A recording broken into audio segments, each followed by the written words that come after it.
Senior وزیر شرجیل انعام میمن نے ایک مرتبہ پھر ریڈ لائن BRT منصوبہ ٹائم لائن سے پہلے مکمل کرنے کا حکم دے دیا۔ یہ منصوبہ کراچی کے لیے گیم چینجر ہے، ہمیں ہر حال میں اس کی بروقت تکمیل کو یقینی بنانا ہوگا۔ Sharjeel Inam Memon: red line BRT Sindh حکومت کے لیے اولین ترجیح ہے۔ ریڈ لائن BRT پر شب روز کام جاری ہے، کام میں تیزی لائی جائے اور عوامی منصوبہ ٹائم لائن سے پہلے مکمل کیا جائے۔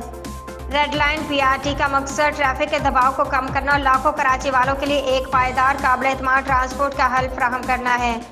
سندھ کے سینئر وزیر شرجیل انعام میمن کی زیر صدارت نے ریڈ لائن BRT منصوبے پر محکمہ ٹرانسپورٹ اور اسٹیک ہولڈرز کا ایک اعلیٰ سطح کا اجلاس میں ریڈ لائن BRT منصوبے کے لاٹ 1 اور لاٹ 2 پر جاری ترقیاتی کام کی پیش رفت پر تبادلہ خیال کیا گیا۔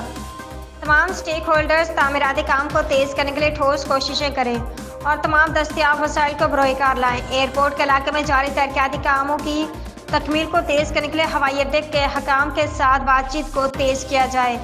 مزید تاخیر سے بچنے کے لیے درپیش تمام مسائل کو ایک ہفتے کے اندر حل کیا جانا چاہیے۔ اجلاس میں ٹرانس کراچی کے حکام، کنٹریکٹرز اور کنسلٹنٹس نے جاری کام کے بارے میں بریفنگ دی۔ اجلاس میں سیکرٹری ٹرانسپورٹ اسد ضامن، CO ٹرانس کراچی شمائلہ محسن، بین الاقوامی کنسلٹنٹس، کنٹریکٹرز اور دیگر نے شرکت کی۔